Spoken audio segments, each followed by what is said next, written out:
आज का दिन जनपद गौतम बुद्ध नगर जनपद की दृष्टि से अत्यंत महत्वपूर्ण दिन है।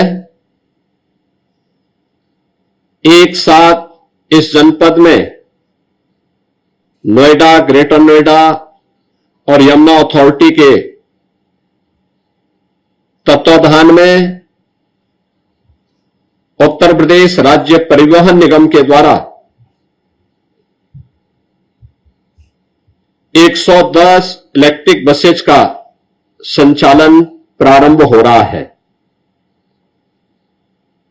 मैं सबसे पहले इस सेवा के लिए गौतम बुद्ध नगर जनपद वासियों को, वहां के जनप्रतिनिधियों को हृदय से मैं बधाई देता हूं, अपनी शुभकामनाएं देता हूं। हम सब जानते हैं कि आदरणीय प्रधानमंत्री जी ने पूरे देश को ग्रीन मोबिलिटी और सस्टेनेबल डेवलपमेंट के बारे में एक विजन दिया।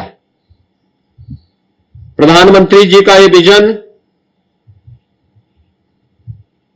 उन वैश्विक चुनौतियों का सामना करने के लिए जो जाने अनजाने में भौतिक विकास के लक्ष्यों को प्राप्त करने के लिए दुनिया ने स्वयं प्रदान किए हैं या स्वयं का वर्चस्व स्थापित करने के लिए दुनिया पर युद्ध थोपे हैं। आज उसकी कीमत पूरी मानवता चुका रही है। ग्लोबल वार्मिंग, जलवायु परिवर्तन, इन सब के साथ साथ पश्चिम एशिया में चल रहे गतिरोध, ये सभी चुनौतियां हैं हम सबके सामने, जिनके कारण वायु प्रदूषण की भीषण समस्या, अतिवृष्टि, अनावृष्टि, ओलावृष्टि, इन सब का सामना पूरी दुनिया को करना पड़ रहा है। और इसीलिए इन सब बातों को ध्यान में रख करके प्रधानमंत्री जी के विजन को जमीनी धरातल पर उतारने के लिए जब 15 जून से भारत का सबसे बड़े एयरपोर्ट के संचालन का कार्य प्रारंभ होने जा रहा है, तो नोएडा इंटरनेशनल एयरपोर्ट के सुचारू वायु सेवा की दृष्टि से आने वाले जाने वाले श्रद्धालुजनों, नागरिकों और यात्रियों की सुविधा को ध्यान में रखते हुए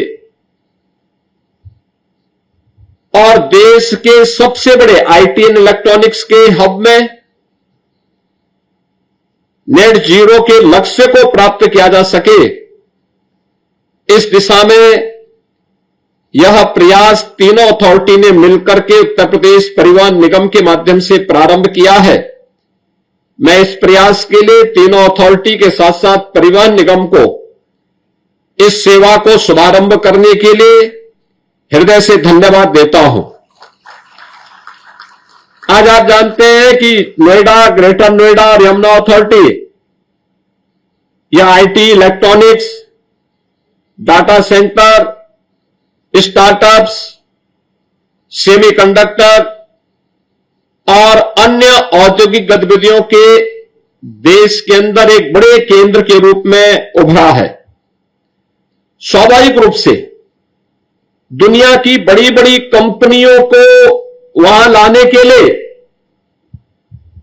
वहां पर पर्यावरण अनुकूल परिवहन आज समय की मांग है और पर्यावरण अनुकूल समय वहां पे परिवहन की आवश्यकता को ध्यान में रख करके वहां पे मेट्रो का संचालन हमने कुछ क्षेत्रों में प्रारंभ किया है। लेकिन नोएडा इंटरनेशनल एयरपोर्ट के साथ जब तक मेट्रो का संचालन होता है तब तक या उसके बाद भी लास्ट माइल कनेक्टिविटी की दृष्टि से इलेक्ट्रिक बस का संचालन एक महत्वपूर्ण मील का पत्थर साबित होने जा रहा है और 110 बसेज का इलेक्ट्रिक बसेज का संचालन 15 जून तक ये इन तीनों अथॉरिटी के द्वारा प्रारंभ होगा और धीरे धीरे इसकी मांग के अनुरूप इसमें बढ़ोतरी करके 500 इलेक्ट्रिक बसेस का संचालन अकेले इन तीनों अथॉरिटी के माध्यम से गौतम बुद्ध नगर जनपद के अंदर करने के एक बड़े लक्ष्य को लेकर के हम आगे बढ़े हैं। नए भारत के नए उत्तर प्रदेश में आज आपको परिवर्तन देखने को मिल रहा होगा। 2017 के पहले का उत्तर प्रदेश और 2017 के बाद का उत्तर प्रदेश। 2017 के पहले टूटी हुई सड़कें, नदारद बिजली, अराजकतापूर्ण वातावरण, सुरक्षा का कोई पुरसा हल नहीं, प्रदेश के अंदर चारों ओर अव्यवस्था और अराजकता के इस वातावरण में प्रदेश के नागरिकों के सामने पहचान का एक संकट खड़ा हुआ था।